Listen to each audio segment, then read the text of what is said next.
Gary Payton II is the most undervalued Golden State Warriors player. Here's why. 2022 NBA championship winner with the Golden State Warriors, Gary Payton II, has an extraordinary reputation. Join us in today's video as we show you why Gary Payton II is the most undervalued Golden State player. Stay tuned because a lot of fun and exciting content is already on its way. Basketball runs in his genes. Gary Payton didn't have those moves all by himself. Oh, we're not saying that he isn't someone who does hard work at all, but we're trying to say here that Gary has made himself a name in the NBA because, guys, basketball runs in his genes. Of course, he was born to the former NBA Hall of Famer Gary Payton. What more can you expect from him? As his father had a huge name in the NBA, he made sure that he followed in his footsteps. From the very beginning, Gary was a basketball player while still in high school. His love for sports didn't remain confined to basketball, but he was also a good swimmer. While enrolled in college, Gary played 2 seasons of college ball at Salt Lake Community College in Utah. During that time, he could score some good points, and as the season proceeded, his points improved. Payton was voted to the Pac-12 first team as a junior and senior while playing college basketball for the Oregon State Beavers. He also won Pac-12 Defense Player of the Year honors. His father has been given the nickname The Glove since the days he played basketball. Due to this, Gary Payton II is nicknamed The Mitten. Sounds ironically correct, right? No matter how he has performed in the past and how many points he made, right now, his vital role in the Golden State Warriors. Remember how Payton made a comeback in the finals? Even though he was injured, he helped them to win. That's how important he is. It's his job, after all. Okay, so we might not get to see him more than often nowadays because of his injury. However, his fans do know that he is still a huge impact on the team. Although he's not playing yet, he assures that his team is outperforming. Now we've noticed one thing, the Golden State Warriors aren't performing somehow well without Gary. Remember when Stephen Curry was asked a question earlier in the season after the Warriors defeated the Sacramento Kings 119-107? But he answered as if he was pleased to hear it. He questioned whether Gary Payton II's outstanding performance in the victory validated the benefit of the squad filling its final and 15th roster place. After the question was finished, he confidently replied, 1000%. The need for better defense management increased when the team gave up 4 of its players, including veteran guards Avery Bradley and Payton, who both specialize in defense. And guys, this might sound crazy, but these are the players that were really important for the Warriors' victory in the long run. Additionally, Curry was pleading with the Warriors management to fill the place with defensive players. Because let's be honest, not every player can fit in that location, and Bradley and Payton were among those players that would fit in the position without any hassle. So management initiated the season without filling the vacancy during training camp. Honestly, they were not ready to sign a 15th player to the team at any cost. We guess they just wanted to pay one less wage maybe. The Warriors coaching staff gritted their teeth and crossed their fingers when Bradley signed with the Lakers, hoping that Payton would remain out of the team and that management would also let this matter go. But did that actually happen, eh? Payton never disappointed his team, and this time he's also there to jump into the team at any time. And the Warriors were shocked as he continued to be available during some important matches.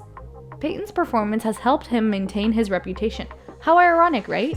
Having such a high performance record throughout the season validates the team's decision to keep him.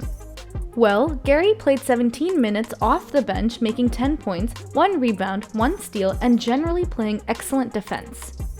We might rarely see a professional and successful basketball champion appreciating another basketball player. However, Curry makes sure to appreciate Payton's contribution to the on-ball defense.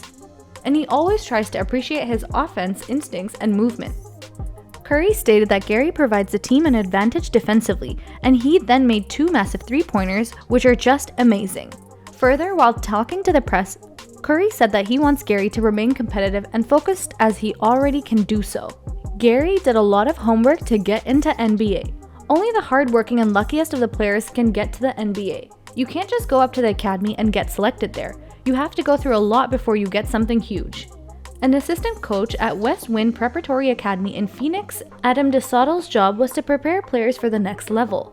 In September 2011, he revealed a shocking confession that no one would have ever thought of in this blog post. He published that it is unusual that Gary was not named an all-league defensive player throughout his college career.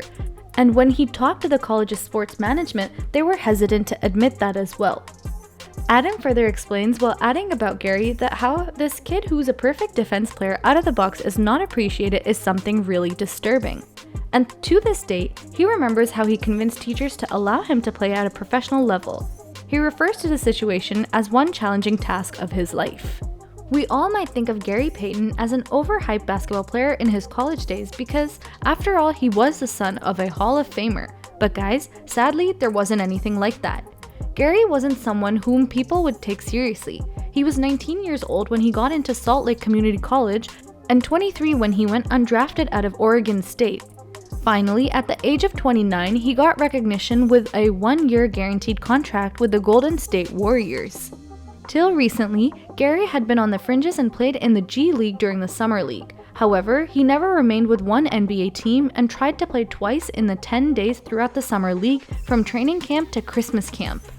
Last Christmas, Gary started in the marquee game when Devin Booker actually pushed him out of the play. Seeing all this, he turned up to the rim to make a powerful comeback and made the play much more impressive. He literally makes the game 1,000 times more impressive just by being in it. And when this 6'3" guy gave the victory to his team, Andy Lee, co-host of Light Years, a long-running Warriors podcast, changed his Twitter display name to Gary Payton II Stan account. All in all, we believe it's just an unforgettable season for Gary as well as for us. While talking to the press, he revealed that it's been an incredible season and it's amazing on this team. It was just an unforgettable season before the team plane left for Memphis. Without any doubt, the Warriors are a unique team of basketball players, and if Payton II can improve them, which he most certainly can, that makes him an essential player in everything going on. Making a name for himself. Payton had witnessed the audience at Chase Center applaud him and heard them chant his name. He has harassed rival stars like Chris Paul, and Nikola Jokic won a jump ball against a 6'11" Jonas Valanciunas, dunked so hard that he received a headbutt and acquired a new name, the Mitten. The Thief and GP2 are also some names fans might often call Gary. Don't even consider calling him the Mitten, as to family he's known as Tiny Gary. He is difficult to pin down, so everything he does on the floor needs to be pretty exceptional. Golden State assistant coach Ron Adams stated that Andy had found a specialty that suits him and is very beneficial to a team. Payton is happy that he made a name for himself soon after turning 30. There is no specific age at which business people stop considering you as a prospect, but it does happen that way. He claimed that the NBA undoubtedly seeks younger men to run the game and develop it into their future. He also added that if you think about him, he didn't begin playing basketball until his final year of high school. As a player, he doesn't have that much wear and tear. He thinks of himself as a good athlete having good quick moves. Despite being the son of the glove, a great NBA player who faced up against Jordan and others during his career, Gary Payton II has admitted that he is a late bloomer. This is likely what prevented more people from taking a chance at him. But right now, with the Warriors, he has the opportunity to duplicate what his father achieved toward the end of his career by helping the Miami Heat win the championship. So what do you think of Gary Payton II as a player? Do you think he still has to go a long way to become his father's reflection? Please share with us in the comment section below.